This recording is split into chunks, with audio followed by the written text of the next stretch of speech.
Some places are built to guide people home. Others are built to keep something in. Black Rock Light is one of them. Abandoned for a century, the tower sits on a jagged tooth of rock off the coast of Maine. No one goes there. Until now. I came here looking for answers about my great-grandfather, but the air here, it's thick with salt and rot. It feels like the walls are breathing, watching me. Under a loose board, I found it. A salt-stained, leather-bound diary. October 12th, 1892. Elias Thorne took his post.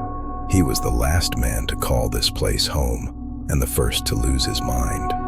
He wrote about the whispers, not the wind, but voices coming from the waves themselves, cold, hungry. Elias saw them too, shadows that didn't belong to anything living. They moved when he blinked. The light hasn't burned in 100 years, but Elias wrote that sometimes it turns itself on with a color that isn't found in nature, an eerie green pulse from the deep. I thought it was just a story, until I heard it.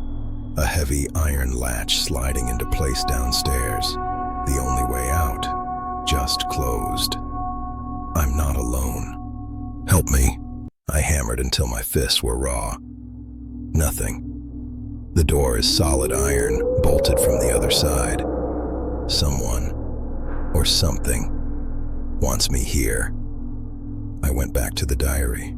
Elias's entries were becoming frantic. The elegant script replaced by jagged, desperate lines. He called them the drowned ones. Sailors lost to the rocks, their bodies never recovered. He said they don't stay in the deep. They crawl out when the moon is thin, seeking the warmth of the light they once looked for in life. But they aren't looking for help. Once they see you, they'll tear through stone to get to the light. Elias described their eyes. Pale as pearls, he wrote, empty of life, but full of hunger. They are watching, they are waiting. I stopped reading.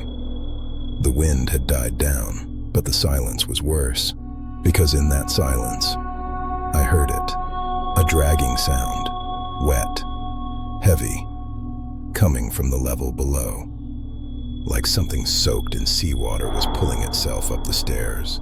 Seaweed and slime winding up the steps, stopping just 10 feet away. I grabbed my light. The beam cut through the darkness, hitting the cold stone of the spiral staircase. The smell hit me then.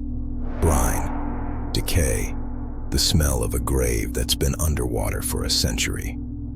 It's right there, just around the corner. I can't breathe. The rot is overwhelming. It's as if the ocean itself is inside this tower. And then, the first hand reached the top. It was cold, it was dead, and it was mine. I didn't wait to see the face. I ran back into the keeper's room and slammed the door, the handprint on the rail. It was steaming, like dry ice. Something is here. I looked for a way out. But every window was a fortress. Elias hadn't just boarded them up. He had caged himself in with his demons. The last entries weren't words, they were symbols, sigils drawn in something dark, something that had never dried. He wrote about Thomas Cole. He said Thomas came back from the rocks. But he wasn't Thomas anymore. He was a puppet, a host. The drowned ones don't seek the light to find their way. They seek the light to find a body. They want to walk the earth again, and they need a light bearer. There was a ritual, a way to seal the breach, but the cost was high. The blood of the light bearer, Elias wrote, the only shield against the deep. I looked down at the floor where the diary had been hidden. The wood was dark, damp. I touched it. It was warm. Fresh blood. My blood. No. His. After 100 years. It's still fresh. The floor began to vibrate. A low hum that vibrated in my teeth. The barrier Elias built. It's failing. After 100 years, it's failing. The lighthouse is screaming. Above me, the lantern room flared, a pulse of green light so bright it turned the world into a ghost story. And then, the scream, coming from the basement door. It opened itself. I can see the dark. I can see the deep. It's waiting for me. The breach is open. Heaven help me. The breach is open. Help me. Somebody help me. I dove into the keeper's closet and pulled the door shut. My heart was a drum in my ears. The dragging sound was in the room now. Wet, heavy, rhythmic. Through the slats, I saw it. An antique diving suit encrusted with salt and barnacles. It shouldn't have been able to move, but it was breathing, a sound like drowning lungs. It spoke, a voice like grinding stone. "Elias, where is the negative?" It croaked. It thought I was him. I felt something in the back of the diary, a hidden pocket. I pulled out a single film negative. I held it up to the green light pulsing from the floor. The image was from 1890, the construction of the tower.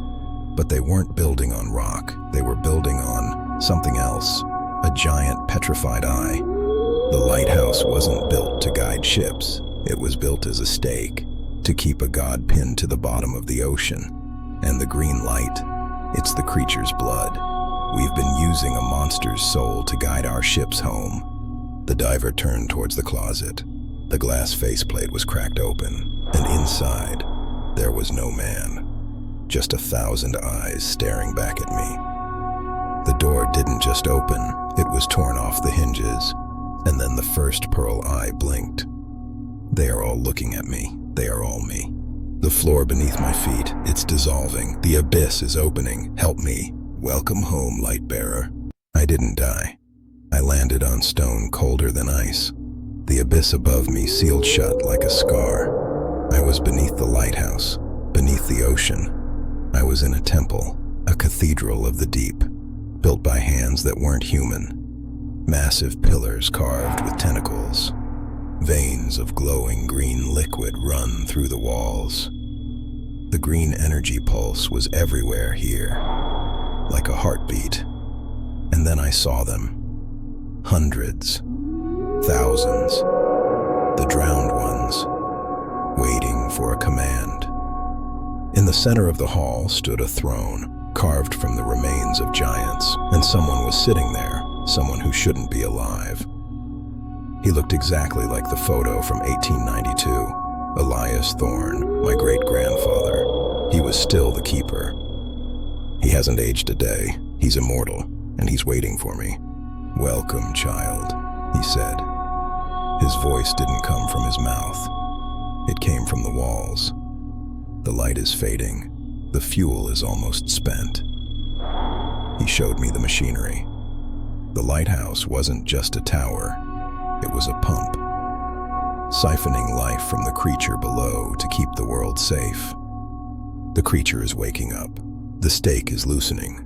If the light goes out, the ocean rises, and the drowned ones follow. They will reclaim the surface. They will reclaim the light. Elias stood up. He handed me a jagged blade of black glass. "The light bearer must be a volunteer," he whispered. "One life to save millions. Either you bleed for the light, or the light consumes us all. The choice is simple, but the cost is everything. It's time to choose." The drowned ones are moving. They're closing in. They're hungry for the light. They're hungry for me. Help me. Somebody help me. The sacrifice must be made now. The knife was heavy, cold, like holding a piece of the vacuum of space. Elias was watching me, his eyes glowing brighter with every second. "Do it!" he hissed. "Save them!" But I saw him, really saw him. The skin on his face was rippling like water. He wasn't my great-grandfather. He was a mask, a costume worn by something that never had a name. The lighthouse wasn't a stake. It was an antenna. It wasn't keeping the monster down. It was broadcasting its hunger to the world. And I was the next signal booster. "The cage is empty," the walls screamed. "We need a new voice. We need your mind." His face split open, revealing the truth. 1,000 eyes, 1,000 hungers, all looking for a new home. I dropped the blade. It shattered like ice. "I won't be your host," I whispered. I turned and ran for the engine room. If I couldn't escape, I'd take this whole nightmare with me. I jammed the bar into the main drive. The machine groaned, a sound like a dying god. The green light started to flicker and turn a violent, toxic purple. The world was screaming. The temple began to shake. Obsidian pillars as old as the earth were snapping like twigs. The ocean was coming. I could hear the pressure building. I could hear the end.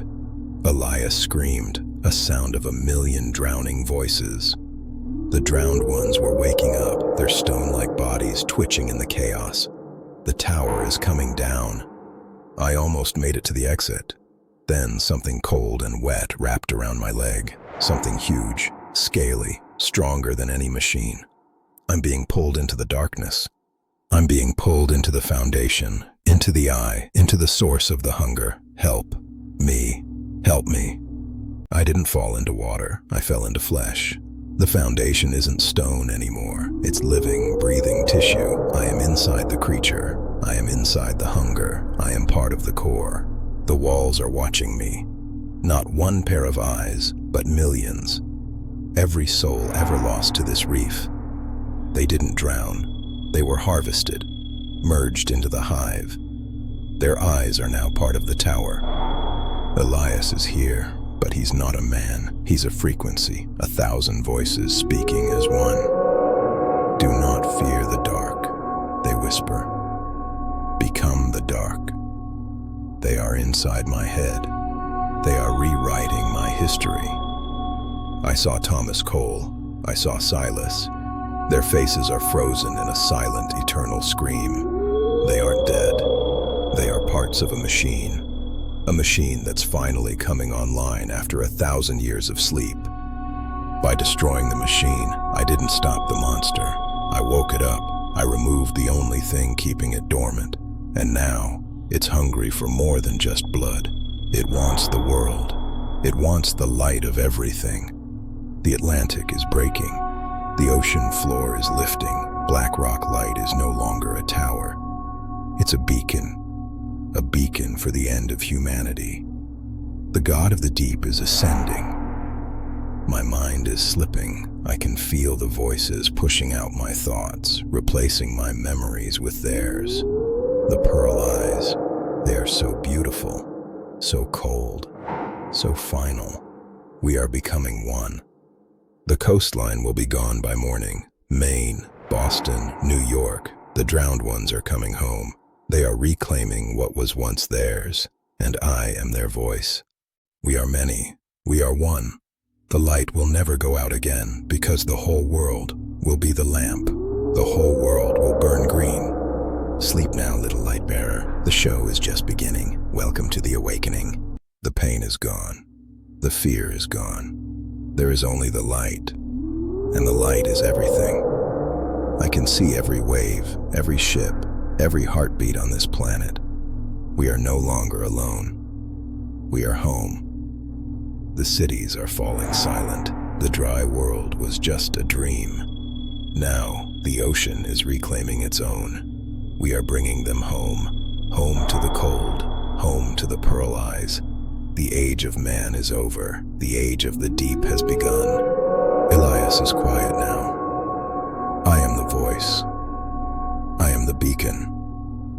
I am the song that the whales sing in the dark.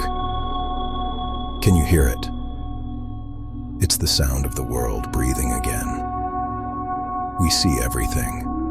The history of the stars, the birth of the tides, the tiny, flickering lives of the surface dwellers. They think they are the masters. They are just the bait, and the trap has finally closed. We are everywhere. We are everything. I have one last thing to do, one last echo of the man I was, to tell the next one, to tell them what it's like to be a god. I threw the book into the tide. Let the waves carry it. Let the wind whisper its secrets. Somebody will find it. Somebody always does. And when they do, when they turn the first page, we will be waiting. We will be watching through the green light, waiting for our next host, waiting for you. The light is finally home. Welcome to Black Rock Light. Welcome to the end. The light is home. Goodbye.